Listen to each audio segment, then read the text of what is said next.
Hi, everyone. Welcome back. We are now moving into our keynote fireside chat portion, and the topic is learning from no more moments, implementing adaptation ambition in 2021. Now I have the pleasure of introducing Don Forgeron, the President and CEO of IBC. Don works with governments and key stakeholders across the country to build a strong, stable P&C industry and a stronger and safer Canada. He's also leading a national conversation on the need to better prepare for an earthquake in various parts of Canada, and finally has played a leadership role in the dialogue for helping the country better respond to a changing climate with a focus on flooding events. Don is also a leader involved in international insurance issues that increase industry effectiveness and provide input to regulatory bodies. He's a founding member of the Global Federation of Insurance Associations, also called JFIA, and has recently been elected president of JFIA for a 2-year term. All right, Don, I'm going to turn it over to you. Thank you. Thank you very much, Laura, and good afternoon, everyone. I've been looking forward to this for quite some time now. We have a couple of excellent speakers. Look forward to a very active Q&A session as well when we get there. My goal today is to try and focus us on the process for how we can translate what I sense is an awful lot of ambition in many different corners, and how do we translate that ambition into some really pragmatic solutions. And how can we apply the lessons that we learned last year and in years prior to that. Certainly no shortage of lessons out there for all of us. I don't need to tell this audience that climate change represents a mounting threat to our economy and to the welfare of future generations. You're all experts on all things CAT. You know the magnitude of the cost of climate risk, and you know the tremendous cost to Canadians from our failure to adapt. More severe weather events, more natural disasters, whether the wildfires, hailstorms, windstorms, and of course, more intense flooding. And the cost of climate-influenced events continues to escalate. And we know those numbers because as an industry, we live them each and every day. And when we used to talk about them, they were in the hundreds of millions of dollars in insured losses. Now, more often than not, we use billions to describe what is taking place. And as I said, the trend is clear, and the impact continues to grow. In the US last year, $210 billion US dollars from natural disasters, 82 billion of which was insured. And I saw a figure go by the other day for results for the first 9 months of 2020, and they were pretty dismal for our US colleagues. In Canada, the story is not much different, 2.4 billion in insured events, and that's without a large Fort McMurray fire or Calgary flooding event, $2.4 billion in cat losses, in large cat losses. So there's greater awareness and certainly more interest being shown by political leaders at home and around the world. And yet, so much of this cost could be avoided with some advanced planning in resilience and adaptation. And that was the theme of the International Climate Adaptation Summit that was held just last month, an event that Canada co-championed, and an event that left the attendees with a bit of an aha moment, the realization that we can no longer afford climate risk.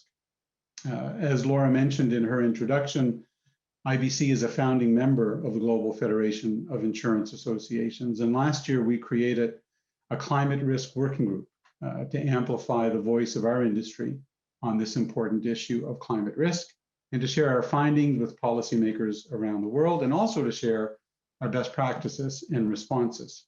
We recently engaged with the International Association of Insurance Supervisors, and the alignment with respect to climate risk just continues to grow. And I think there's a real desire and opportunity for us to work with global regulators to share with them the risk management and the long history that our industry has had in fighting climate change, and especially on the issue of adaptation.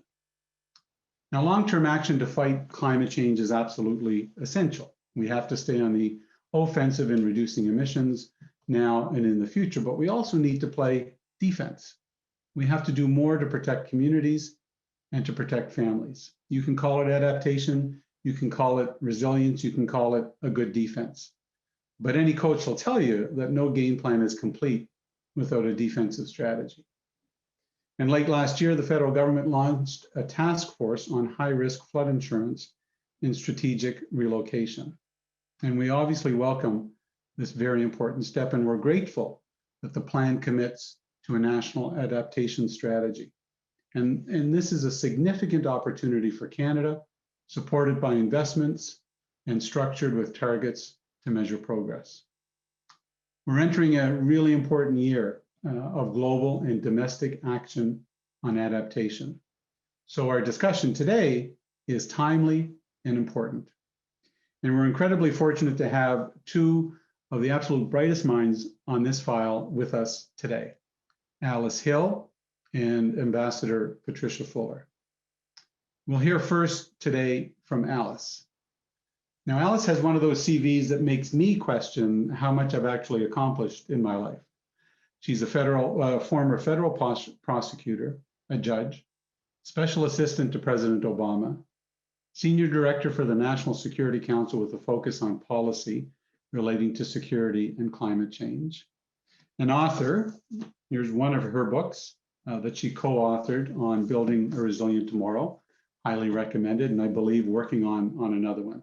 A remarkable set of accomplishments and abilities by any standard, and some very real and practical experience in working towards greater climate resilience and a stronger defensive approach that we need to see here in Canada. So I've been looking forward to Alice's remarks. And so Alice, I'll turn the virtual stage over to you. Thank you so much. Really very kind remarks. And it's so much my honor to have a chance to join with you here today. As Don has said, we are at a crossroads. It used to be that we thought of climate change as something for the distant future, something maybe about polar bears, but it's here. It's now. And you don't have to look further than south of your border to be absolutely certain that climate-fueled events are causing great stress, even to a very strong economy, that of the United States. We had 30 named storms along our Atlantic coast, so many named storms this year in 2020 that we had to resort to the Greek alphabet to start naming those storms. Phoenix, Arizona in our southwest saw over 145 days where the thermometer went above 100 degrees Fahrenheit. We had in Death Valley possibly the highest recorded temperature ever on Earth, 129 degrees Fahrenheit, very aptly named place, but that temperature record will surely be broken because some of the heating that we can anticipate is already just baked in. Even if we're successful in cutting our emissions, we have more heat and then, of course, more extremes that we will have to contend with as the climate changes. And then, of course, wildfires. 10 million acres burned in the American West. Created a whole new word for us, a gigafire, a fire that burns more than 1 million acres. The best resilience policy is, of course, to cut emissions. There's no question about that. To avoid the very worst of heating, we have to be more ambitious about cutting emissions. In fact, some of our major reinsurers have indicated that a world of 3 to 4 degrees Celsius is simply not insurable. And that's what we're headed towards now. As we head and look at what we need to do now, we can see further ahead than we've ever been able to see before. We have more foresight capability right now than anyone else has ever experienced on Earth. In fact, we have an arms race developing, according to some climate specialists, in developing these tools fast enough. So we're seeing improvements in CAP modeling, improvements in our climate modeling so that it's downscaled and more usable at the local level, improvements in forecasting. And in fact, with the change of presidency in the United States, that has been noted as a major effort going forward to get our forecasts pushed even further out so that we can improve early warning.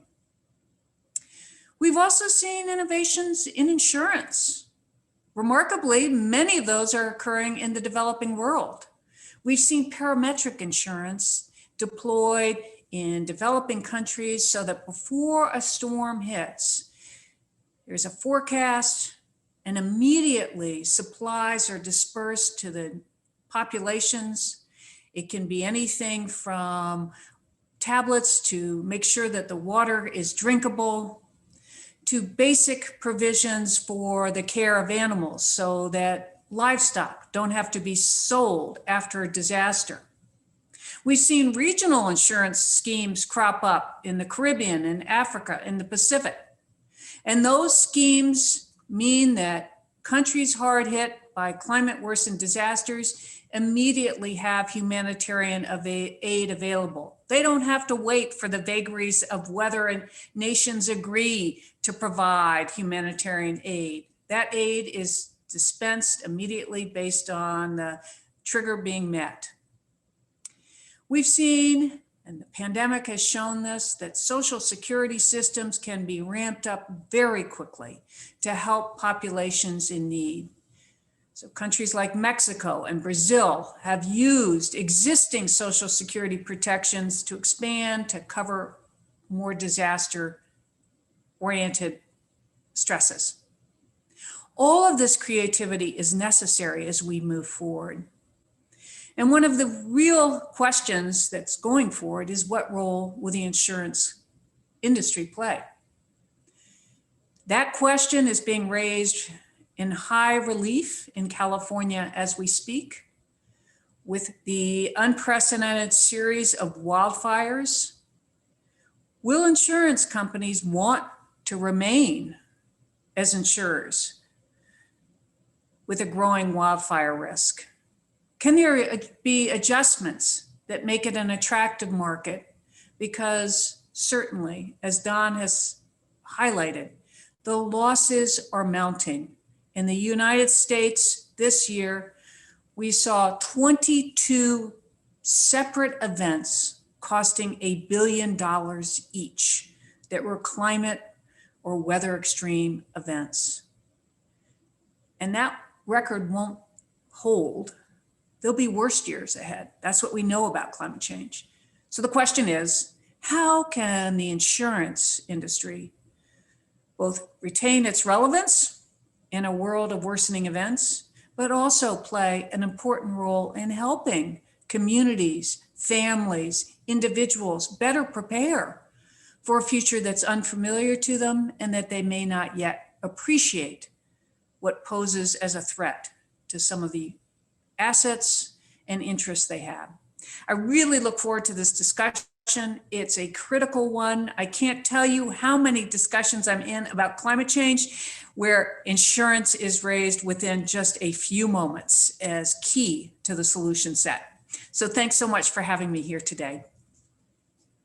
Thank you, Alice, very much for those opening remarks. And you and I chatted a week or two ago about the role that insurance can play, the role that we hope it continues to play, but the challenges with respect to climate change in allowing us to continue to play that role. And the wildfires in California are a prime example where it's not a question of will there be wildfires in California this year. It's a question of how extensive are they going to be, and are we going to break more records? So thank you for that, and look forward to the discussion in a few moments. Also joining us today is Ambassador Patricia Fuller. Patricia is Canada's ambassador, for climate change. And over the past 2.5 years, Patricia has developed a unique perspective on the global state of climate change priorities and progress. And she brings her incredible experiences to bear in her role. She's seen the potential for innovative climate solutions in clean energy during her tenure as head of the Office of Efficiency, and of course, in greater resilience and smarter defensive measures, including through her leadership role as the alternate commissioner to the Global Commission on Adaptation. Her distinguished career in government and international diplomacy gives her an understanding of available policy mechanisms at both a high level and an on-the-ground awareness of resilience opportunities and challenges from all across the globe. So Patricia, thank you so much for making some time, and I will turn the podium over to you. Thank you very much, Don, for that very kind introduction. And it's a pleasure to be here with all of you today. I'd like to thank Cat IQ Connect for the invitation to be here. And j'aimerais aussi vous féliciter pour le groupe impressionnant de représentants de l'industrie que vous avez réunis aujourd'hui pour cette discussion. I'd also like to underline the importance of the role of the insurance industry in drawing attention to the urgency of adaptation to climate change and the costs that we are bearing in terms of those climate impacts. The insurance industry and the Insurance Bureau of Canada is certainly playing an important role in that regard. And I'd like to start off by saying that certainly for the challenge of reducing emissions, the Government of Canada is fully committed to doing its part. And late last year, we released the Strengthened Climate Plan, which outlined a series of additional measures building on the earlier Pan-Canadian framework and really expanding our leadership in areas such as carbon pricing and regulations in sectors across the economy. So certainly, to use your analogy, Don, we are playing offense with respect to the challenge of climate change, but also fully recognize the importance of building resilience to climate change. And on that, I'd like to speak a little bit about what we have been doing internationally as well as domestically. So it's been mentioned already, the Global Commission on Adaptation is a 2-year effort that Canada was very pleased to play a key role in. And the initiative of this commission was really to recognize that adaptation is not getting sufficient attention, and that action to build resilience to climate change must accelerate. So we had some very strong leaders come together to establish this commission. We had the past Secretary General of the United Nations, Ban Ki-moon, together with Kristalina Georgieva of the IMF and Bill Gates as co-chairs. And its effort really was to accelerate action on adaptation.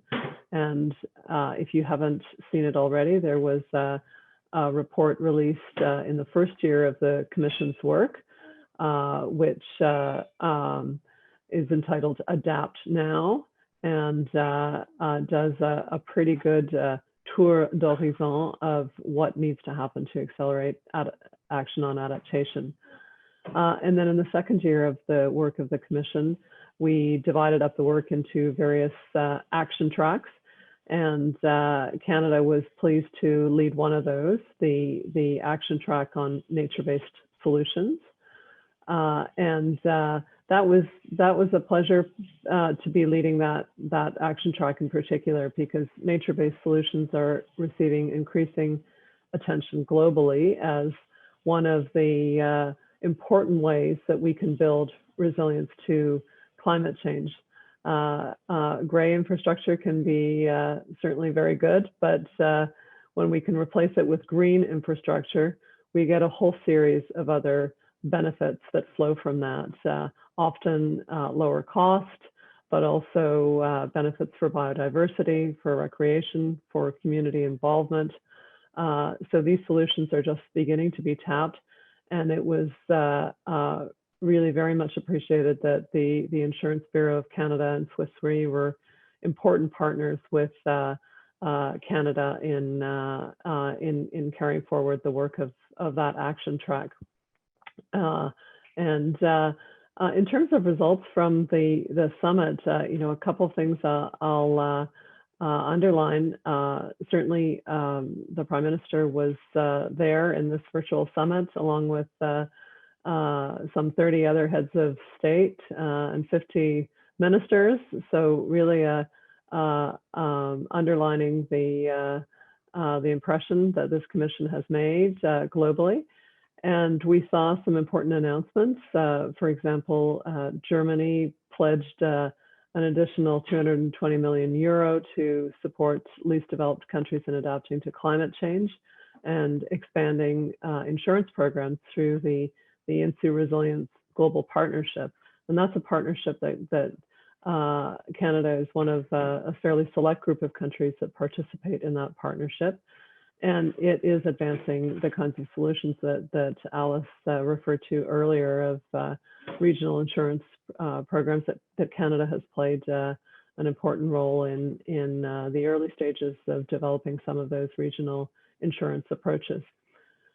We also at the summit saw the United Kingdom launch an adaptation action coalition, which will work towards the COP26 that they're hosting this fall. And adaptation is one of the 4 areas or campaigns that they have outlined to focus their presidency on.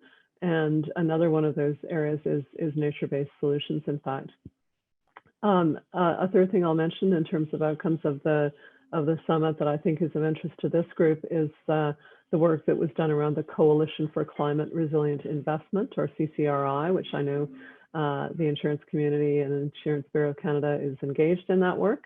We saw Australia announcing that it will join this coalition, and we saw a whole effort take place to expand the private sector membership of that coalition through the work of the summit. So turning then to the domestic front and what we are doing on adaptation in Canada, beginning with the Pan-Canadian framework in 2016, we saw a real ramping up of effort and investment at the federal level in support for adaptation. And for example, flowing from that framework, the establishment of the Disaster Mitigation and Adaptation Fund, a $2 billion fund that enables communities to undertake projects to better manage risks from climate hazards. And we accompanied that with a range of programs across government to support climate action, as well as increased investments in information tools and data, and the establishment of the Canadian Climate Services Centre at Environment and Climate Change Canada. And now, going forward in the government's agenda currently, 3 things I'll mention. One is the emphasis on nature, and the nature agenda includes that element of resiliency and the use of nature-based solutions. So the government's commitment to planting of 2 billion trees and restoration and protection of wetlands and other natural ecosystems is not only a strategy for climate change mitigation and protection of biodiversity, but also for building resilience to the impact of climate change. The government is also creating the Sustainable Finance Action Council, which will make recommendations around sustainable finance in Canada, including enhancing climate disclosure. And then thirdly, but perhaps most importantly, the commitment that was announced in the Strengthened Climate Plan to the development of a national adaptation strategy. And this really is a recognition that while we have done a lot of work at the federal level, as well as provinces and territories and municipalities across Canada are all developing risk assessments and plans, that we need a framework that is national, that can enhance collaboration among all levels of government and Indigenous partners and other key partners, such as the insurance industry, to combat the heightened risk that climate change represents. We need to establish a clear set of shared priorities and enhance the effectiveness of our collaboration and establish a framework for measuring progress against shared objectives. So that is the goal that we've set out, and we're moving forward with plans to initiate engagement on the National Adaptation Strategy, and we certainly count on the insurance industry to be an important partner in that effort. So I will leave it there, and again, thank you for the invitation to join you in what I'm sure will be a very interesting and active discussion. Back to you, Don. Thanks very much, Patricia, for your remarks, and I think there's going to be a lot of interest in COP26 this year. I know the insurance industry, whether it's through our global federation or associations individually, I think there's a lot of interest to use this opportunity with the emphasis on adaptation, and on the issue of nature-based solutions. It is one, as you suggested, that IBC and many of our members have invested in, both financially and from a human resource point of view. And it's alarming when you think, and I don't have the figure in front of me, but Southern Ontario figure was quoted once as how much of our wetlands in Southern Ontario we've lost over the last 30 or 40 years, and it's absolutely a startling number. When you think about it, and when we think as an industry, our number one loss leader, if you will, is flood, is water damage, and we're losing all of these natural defenses, and we're losing them willfully.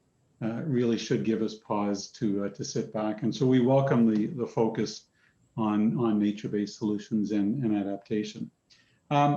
Let me start with a question, Alice. I'll start with you, if I could. This is the first time speaking publicly I've said the words President Biden, and that feels kind of good, to be honest with you, especially when we're talking about climate. On day one, he reinstated a pretty ambitious executive order on climate resilience. What's your view on the measures made so far by the new administration?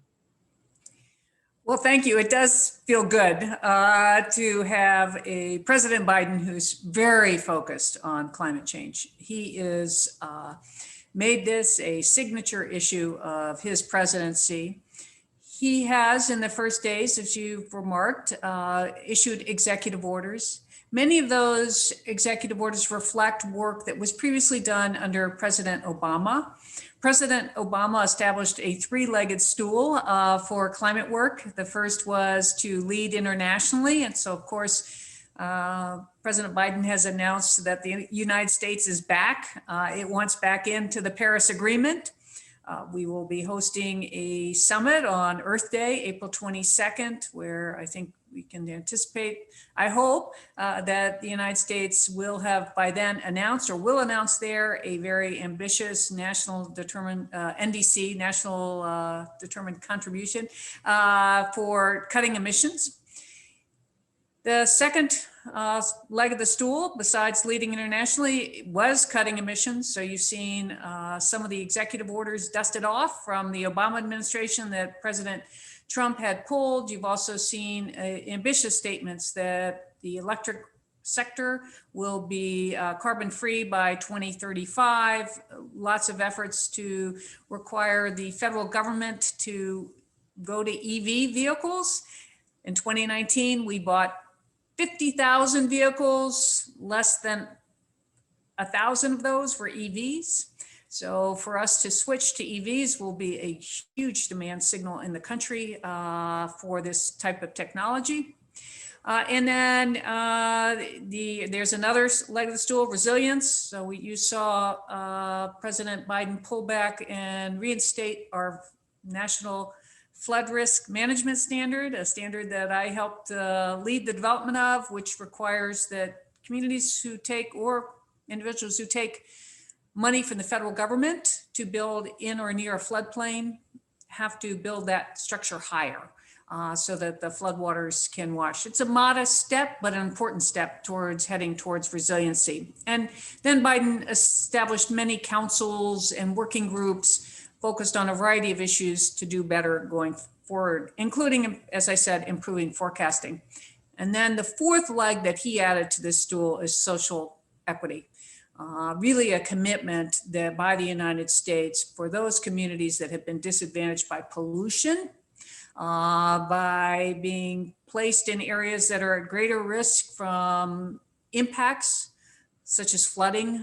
Many of our inland towns, you see disadvantaged communities placed in areas prone to flooding. So President Biden has said that has to be a focus of all of our climate work infused throughout.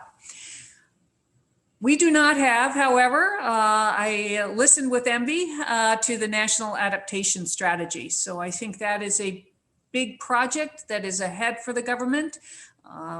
No plans announced yet, but we're very new in this administration, and I anticipate over time that will be also among the goals announced.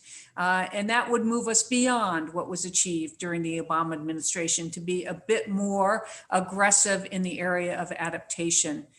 I think the urgency of adaptation is no longer in question, even in just the 4 years that we had between Obama and President Biden. The damages have continued to grow, and now there's a sense we have to do better. And of course, Biden's campaign pledge was build back better. So I'm hoping that that is what, in fact, the United States succeeds in doing. Thank you very much, Alice, for that. I would think as well that this pandemic that we are all living through also reinforces the need for resilience and better preparation. I don't know how you prepare for a pandemic, but climate, we've seen this coming for a long time. We do have an opportunity. So hopefully some of the good that comes out of this pandemic is that it does offer a bit more motivation for citizens, but also for governments to look at this. And I think it's often forgotten that adaptation kind of gets equal billing under the Paris Accord. Most of us think of the Paris Accord in terms of mitigation strategies, but adaptation gets equal billing. At least in words. I don't think it's gotten equal billing in terms of attention over the last many years. But thank you for that. And I think there's an opportunity. Folks much smarter than me will figure out how to ask questions online. But I think there is an opportunity for folks to share some questions with us. And I'd like to turn, Patricia, to you for the next question. We talked about the development of a national adaptation strategy here, and I'm wondering what you see as the key opportunities for Canada in the development of such a strategy.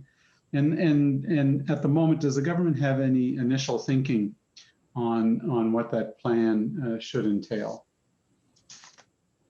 Sure, thank you, Don. You know, I think a big part of the opportunity of a national adaptation strategy is simply to connect a whole bunch of dots in the sense that there is a lot of work that is going on around specific risks or at different levels of government. So, for example, we can think about the work that is going on flood risk. We can think about the federal provincial work that goes on around wildfire risk.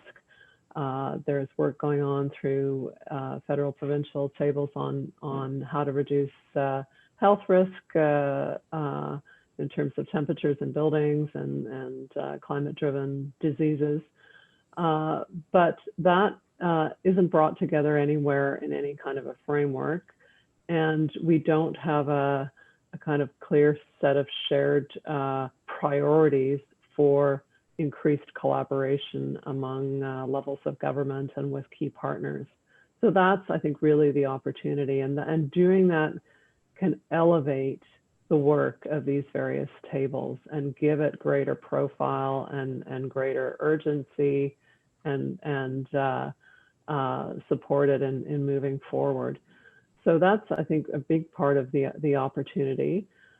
We also, as a federal government, are committed to continuing to invest in adaptation programs, but currently we don't have an overall kind of framework for measuring progress on adaptation at the national level, or a set of priorities that we can point to that guide those investments. So that's for us a key part of the opportunity to be able in the future, when it comes time to budget decisions, to be making those in a context of a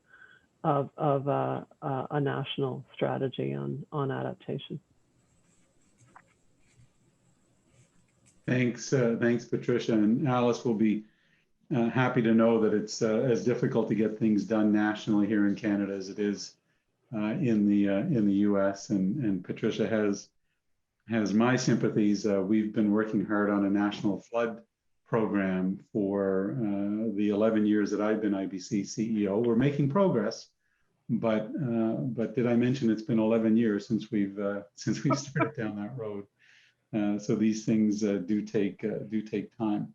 I want to come back, Alice, to you before asking a question for both of you. And I just want to pick up on something you mentioned about the wildfire experience in California and Florida. And we talked about the protection gap. And again, referencing a conversation we had a couple of weeks ago, we talked about the uninsurability factor that is growing as more of these events take place. We're seeing it in Canada. Part of our national flood program that we're trying to create is to deal with those high risk properties that simply are uninsurable, and that list grows each and every year as we develop more and as the climate deteriorates even further. Are there any lessons that you think we can learn from, whether it's in California or Florida or elsewhere in the US as it relates to that protection gap? Well, I think that there are a number of lessons that we can learn. One that California is considering now is whether it should allow future risk to be considered as it makes decisions about rates. In Florida, they established a commission to review CAT models so that they could price risk more confidently in the face of a changing risk picture. California has required insurers to price rates based on past 20 years of losses. That caught them greatly by surprise by the 2017-2018 risk years, where they lost a huge amount, basically the profits they've made for the last quarter of century in those two fires.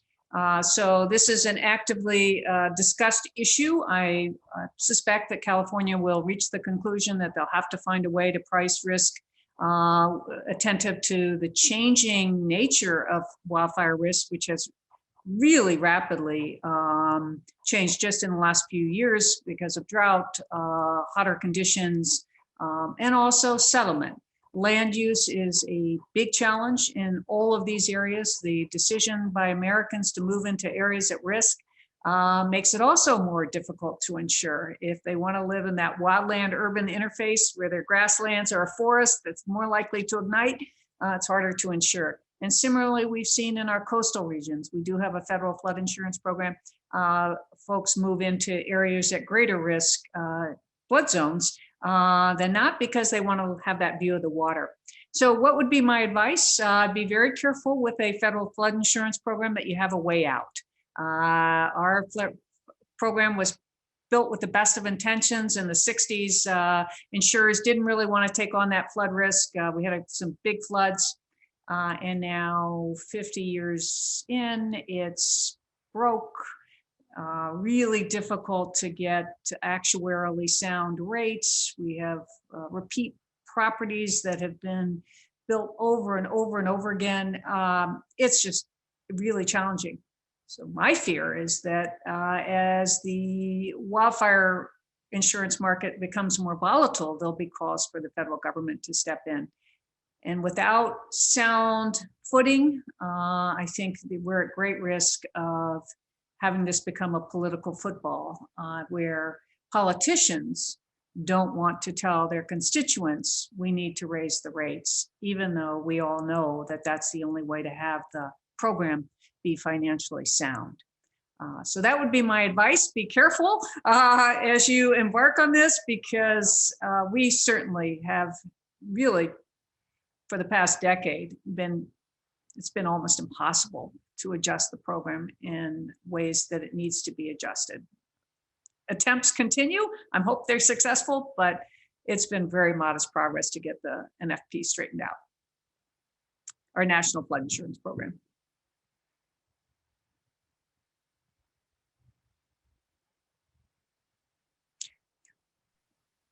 I did it. I predicted nobody would take their microphone off me. We did an international scan early on in our flood work and looked at 7 or 8 international jurisdictions who had national flood programs, and with the exception of the British model, which is a more recent development, they all taught us what not to do in terms of developing national flood programs. But that being said, you know, here in Canada, we commit some of the same mistakes of rebuilding people in the same areas in neighborhoods called waterways for a reason, get flooded out, and there's political pressure to rebuild, and we rebuild, and it happens yet again. So these lessons sometimes are hard to learn. I'd like to pose a question now to both of you in terms of Canada-US relations and potential cooperation as it relates to this file. Back in 2016, President Obama and Prime Minister Trudeau entered into a North American plan on climate change. And I wonder if either of you see opportunities for a reboot of that in 2021. I know there's been a lot of talk about the Keystone cancellation and the implications, but wonder if there's an opportunity for us to reboot an agreement like that, but one that has more of an emphasis on adaptation. Patricia, could I start with you on that one? Yeah, sure. Yes, there was the North American cooperation during the Obama administration, and there was also the Canada-US statement on clean energy and climate in 2016. And certainly, you know, for Canada, it's been a case of over the last several years moving forward, despite the fact that our major trading partner has been not moving at the federal level. So we have done a lot in that period, and now we're very pleased to be able to welcome the United States back to the Paris Agreement, and there is enormous scope for Canada and the United States to collaborate on climate change. Minister Wilkinson has referred to a number of areas where we see big opportunities, ranging from clean electricity to methane reduction to zero emission vehicles, but also certainly I think there are opportunities around our shared commitment to protection of nature. Both administrations are committed to protection of 30% of lands, and that opens up, I think, possibilities for collaboration around nature-based solutions as an element of the climate response. And then I think another area is around resilient infrastructure, where there's enormous potential for sharing of best practices around codes and standards and all of that kind of work related to ensuring that infrastructure is resilient to the impact of climate change. So definitely there's a limitless opportunity really for collaboration between Canada and the United States now that our two governments are fully aligned in supporting the goals of the Paris Agreement. Great, thanks, Patricia. Alice, I suspect you were there in 2016 when this agreement was reached. Any insights you'd offer about the potential for cooperation? Well, I agree wholeheartedly with Patricia. I think it's limitless. You've had in the United States, the president announced this is his ambition. And he has appointed Special Envoy John Kerry, obviously our former Secretary of State, to fulfill that vision.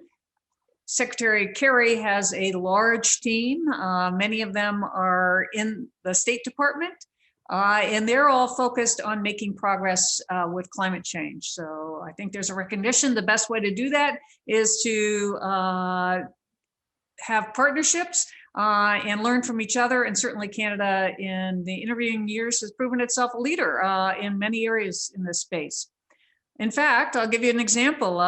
Just maybe a week ago, the National Institute of Science and Technology, one of our premier research organizations, had convening on resilience building codes. They heard about Canada's work. Immediately, please come, and unfortunately with Zoom, it was easy. Please come to our meeting and present what you're doing in Canada because you're ahead of us.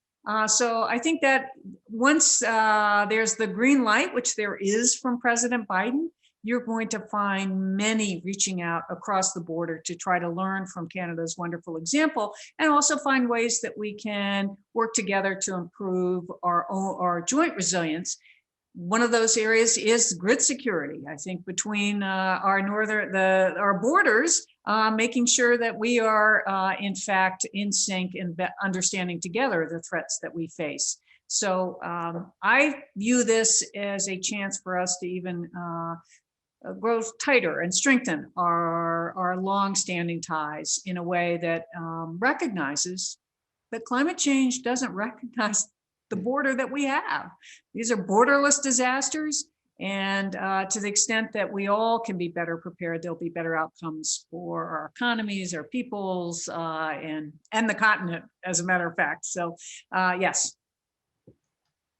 Thank you, Alice, for that. It's in this day and age, anything that even hints at optimism or positivity, I think we just want to wrap our arms around it. I suspect that Patricia is going to be a lot busier over the next year or two as a result of this. So I suspect everyone here would encourage and applaud any amount of cooperation that can take place. And much like the climate change doesn't take a pause because of the pandemic, as you said, it also doesn't recognize borders, and we're seeing that. In fact, we're enjoying on the east coast of Nova Scotia a lot of snow that came up from the eastern United States. So, Patricia, if I could come back to you just for a moment with a question about our national adaptation strategy. And my board, when I present strategies to them, often ask, what does success look like, and how are we going to measure whether or not we've been successful? Do you have anything you can offer in terms of what success does look like, or what some of the metrics might be that we would want to use to see how we're doing? For me, what success would look like on the National Adaptation Strategy would be to have as part of the outcome of that a shared set of goals that relate to the key risks that Canada is facing, and some indicators for measuring progress against those goals. And I won't get into what those indicators should be, because I wouldn't want to presage that. I think that it's very important that those goals and those indicators be the product of work among the key partners in this effort.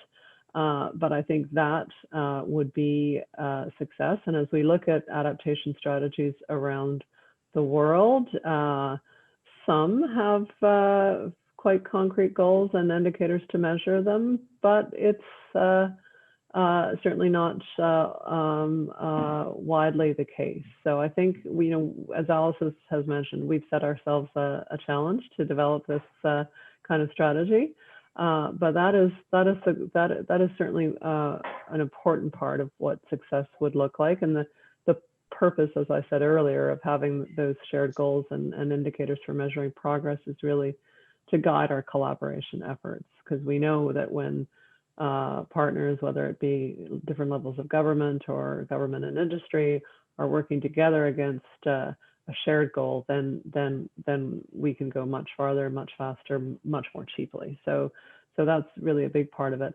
I think another aspect to success will be just the inclusivity of the process, and that it be a strategy which does reflect the concerns and priorities of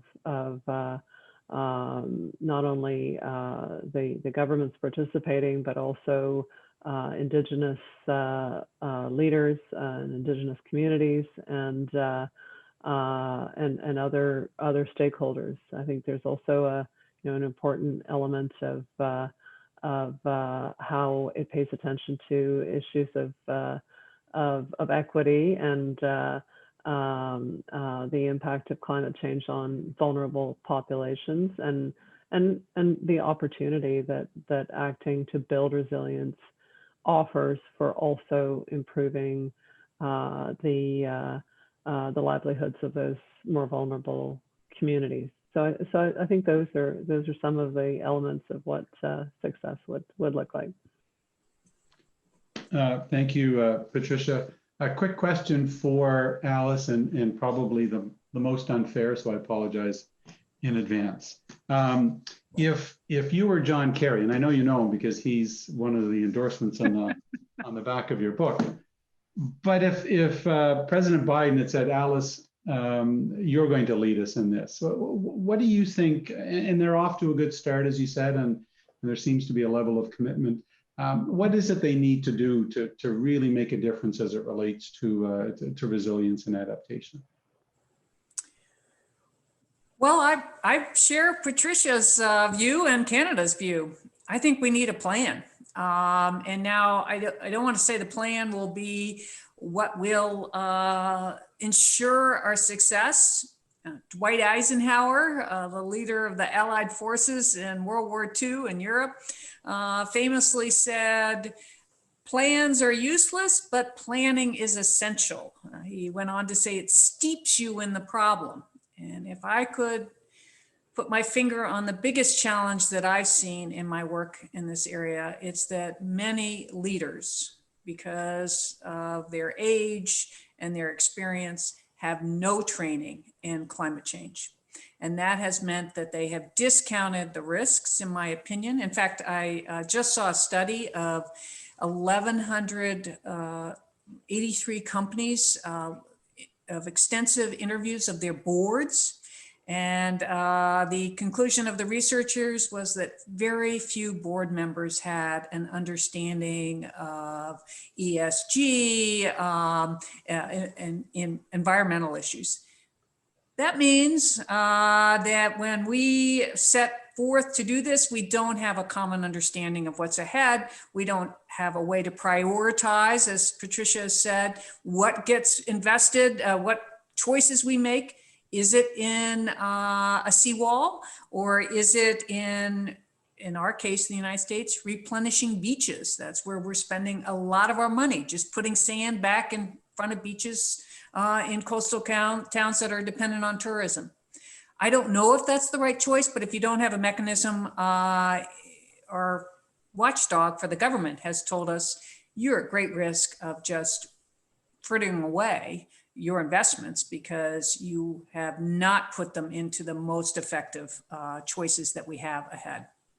So if I were John Kerry in the field of adaptation, that would be the first thing I would embark upon, is to, just as Patricia has described, pull together stakeholders from across sectors, across governments, to talk about the challenge ahead, get a common planning picture, set metrics, and then come to an agreement about how we will prioritize action going forward.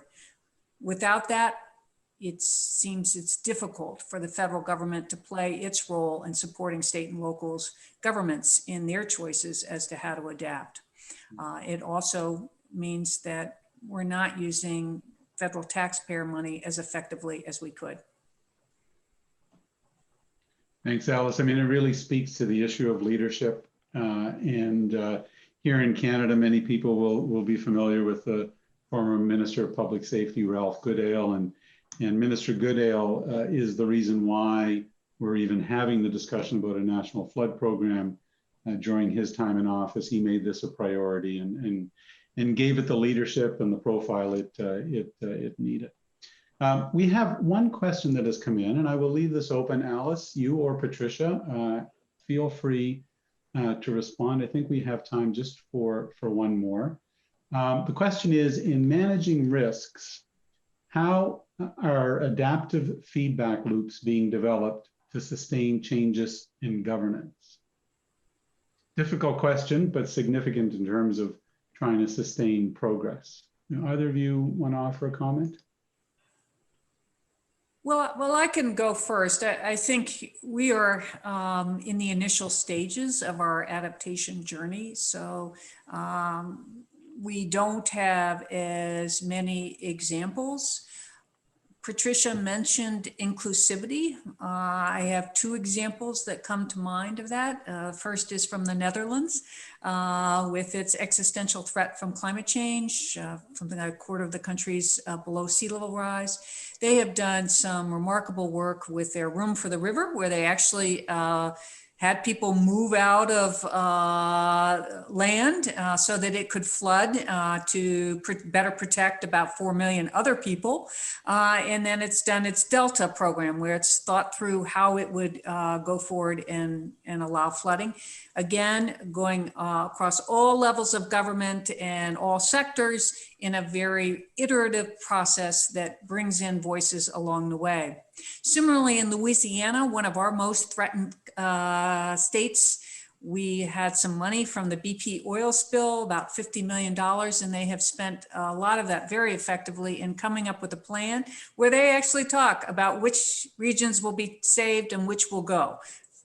It's a very Republican state, surprising outcome that they are, with after many discussions in many communities, have been able to come to a common understanding that this threat will affect them and that there will be serious changes that need to occur and where those changes need to take place.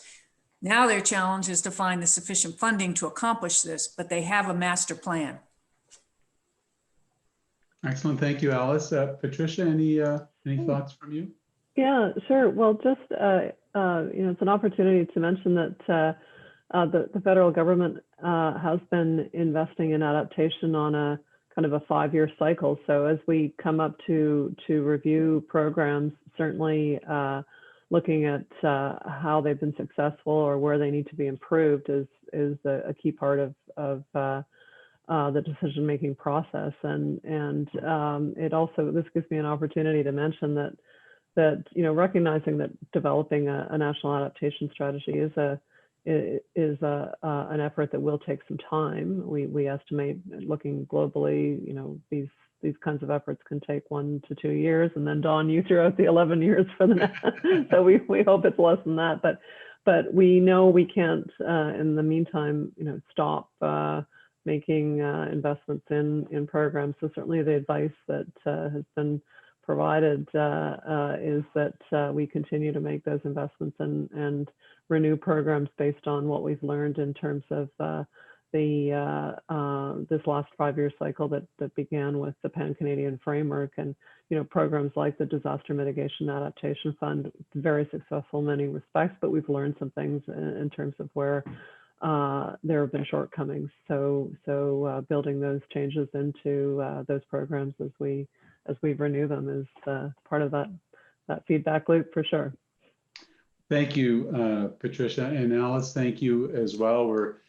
I think we've drawn to the end of our schedule, and just want to share just a couple of closing thoughts, some notes that I've made through our discussion, perhaps some lessons for some of us in terms of moving forward. And first, I heard that you both addressed the need to focus and tailor our efforts around concrete objectives, around plans, around planning. And I love that quote, Alice. Thank you for that.